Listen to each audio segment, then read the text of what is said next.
Merci de votre fidélité à EAD TV Congo. Madame, Messieurs, bienvenue dans votre journal de l'école. Débutons cette édition par cet élément. Dans le but d'assurer sans embâche la fonction qui leur est dévolue, les différents membres du jury sélectionnés pour superviser le baccalauréat général, session de juin 2024, ont quitté Brazzaville hier 14 juin. C'est le ministre de l'enseignement préscolaire, primaire, secondaire et de l'alphabétisation, Jean-Luc Monteau, qui a donné le top départ de ces convois. Welcome Devolo y était pour le compte de EAD TV. Suivi. Ils sont membres de l'équipe pédagogique, jury, les délégués de la lutte contre la fraude. Tous s'accordent sur l'observation des consignes pour le bon déroulement du baccalauréat. La République nous a fait confiance, donc la responsabilité nous incombe parce que organiser un examen d'état de telle envergure, c'est beaucoup d'argent. Vous imaginez? Donc le gouvernement, malgré la crise financière, le gouvernement a tout fait pour débloquer des sous afin que tout soit mis au point pour que cet examen se déroule dans les très bonnes conditions. Parce que c'est l'examen qui ouvre les portes de la vie, disons, le baccalauréat. Donc, c'est pas facile. Donc, nous ne pouvons que nous impliquer pour que cet examen soit une réussite afin que nous soyons plus appréciés par nos décideurs. Ici, les malles sont placés dans les bus en tenant compte de chaque destination. C'est ce coup du sifflet du ministre en charge de l'enseignement général qui a donné le top du départ des convois. Un sentiment de satisfaction pour le ministre. À ce stade, il faut simplement saluer l'effort consenti par le gouvernement de la République, gouvernement placé sous l'autorité de M. Anatole Koliné-Makosso, qui consent évidemment d'énormes efforts dans le cadre de l'éducation, l'encadrement, la prise en charge de la jeunesse scolarisée de notre pays et sous le très haut leadership de son Excellence, M. le Président de la République. Le travail se poursuit. Nous avons assisté il y a quelques jours au lancement des épreuves écrites du baccalauréat technique. Mardi prochain, ce seront les épreuves du baccalauréat général. Et nous assistons ce matin donc au départ des jurys qui partent dans toutes les directions pour aller organiser ce grand événement intellectuel de notre pays. Et nous avons foi que les choses vont se dérouler normalement, un peu comme les années antérieures. Le 18 juin prochain, près de 90 000 candidats répartis dans 241 centres prendront part aux épreuves écrites du baccalauréat général. Mais avant, ces acteurs impliqués dans le déroulement du baccalauréat général session de juin 2024 ont été édifiés sur les règles qui régissent cet examen d'État. Suivez plutôt.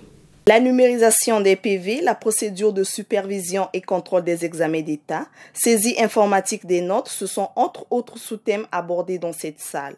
Ce séminaire a rappelé aux acteurs les principes ou règles qui régissent le baccalauréat. Cette réunion constitue une étape importante dans le processus de l'organisation du baccalauréat. Chers membres du jury, à partir de maintenant, nous partageons cette obligation.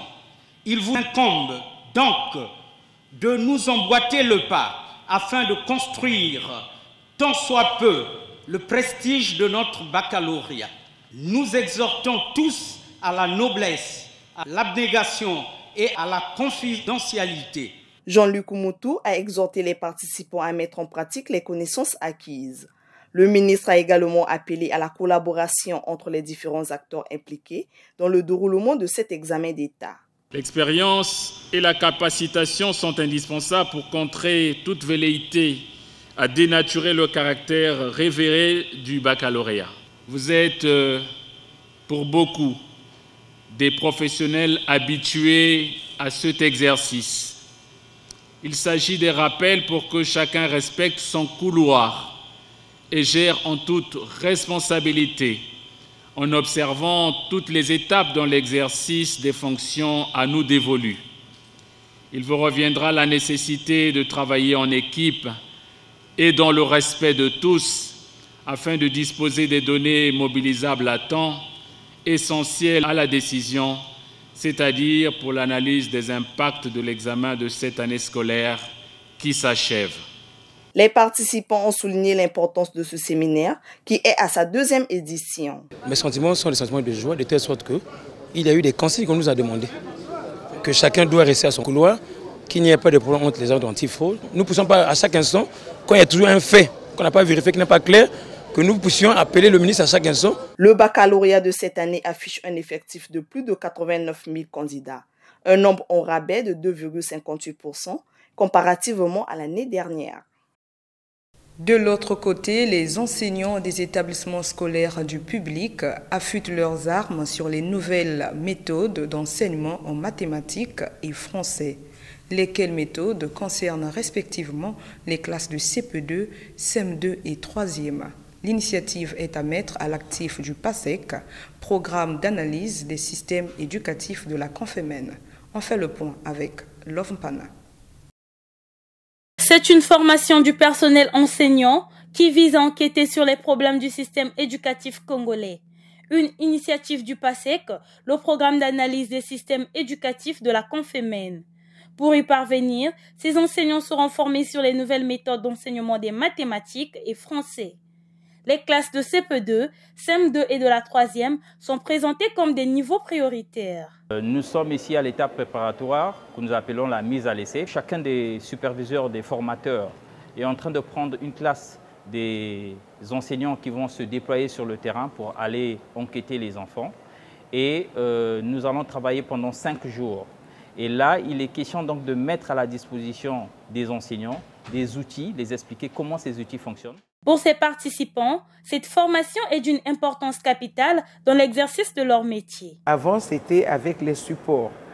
Mais actuellement, on a changé, c'est maintenant avec les tablettes. Donc, il y a l'innovation, il y a des changements. Mais par rapport aux explications, on s'accroche. Je crois qu'avec tous les acquis possibles qu'on aura ici, en fait, l'objectif, c'est d'aller sur le terrain et appliquer tout ce que nous avons vu ici de façon théorique. Une fois arrivé au niveau de la classe, nous pouvons trouver un enseignant qui est là, présenter les objectifs de la mission aussi à l'enseignant.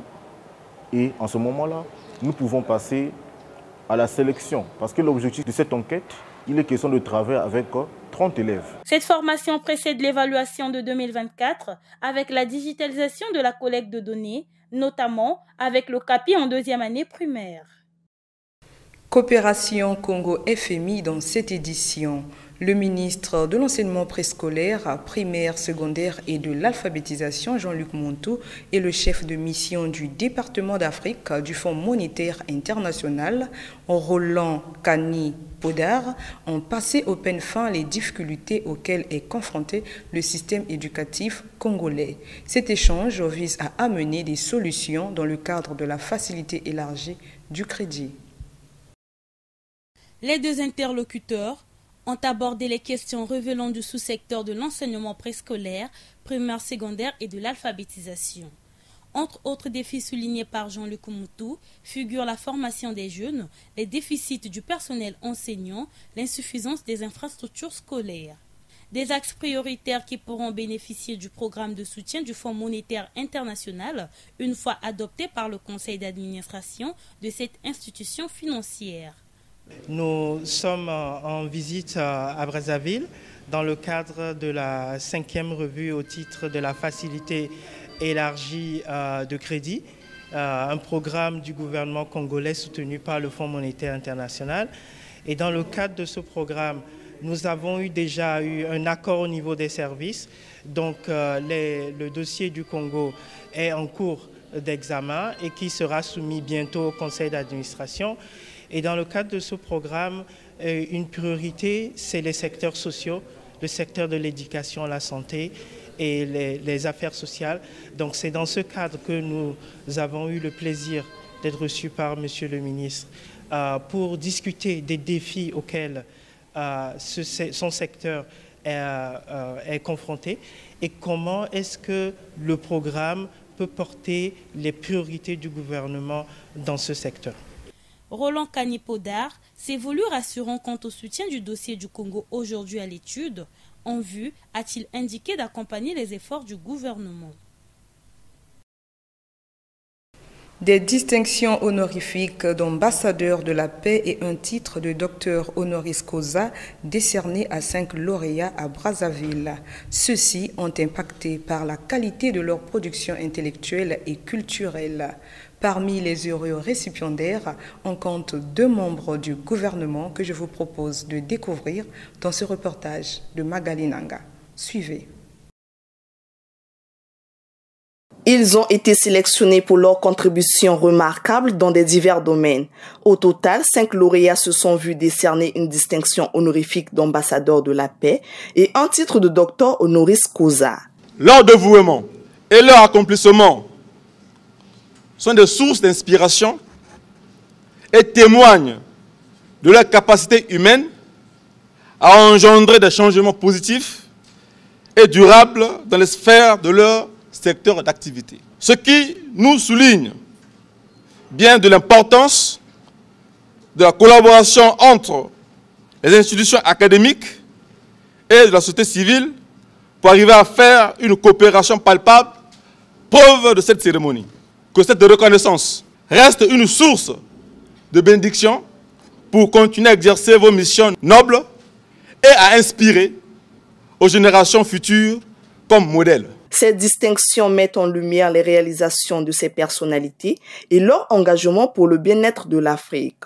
Pour nous décerner ces distinctions, le jury de cette université a misé sur un profil portant sur notre engagement et nos réalisations notables dans l'essor de nos domaines afin de reconnaître publiquement le mérite exceptionnel, les succès et l'excellence de nos productions sociales, culturelles, scientifiques, artistiques ou humanitaires. Nous avons bénéficié de la confiance de son Excellence, M. Denis Sassou Nguesso, président de la République, chef de l'État, qui n'attend de nous que détermination et abnégation, des résultats probants dans nos différentes sphères respectives. Je suis jeune, c'est tout simplement pour dire à la jeunesse, ne baissons pas les bras, c'est notre Afrique. C'est notre Afrique, c'est notre continent et c'est nous qui sommes la relève et c'est nous qui devons écrire l'histoire et les autres qui viendront la liront. Parmi les lauréats, on compte 2 membres du gouvernement et 3 de la société civile. Les récipiendaires ouvrent la page de l'Afrique centrale, une première depuis que cette université s'est installée en Afrique en 2019. C'est par cet élément que nous bouclons cette session d'information. Merci de nous avoir suivis. Portez-vous bien et bonne suite de programme sur EAD TV Congo.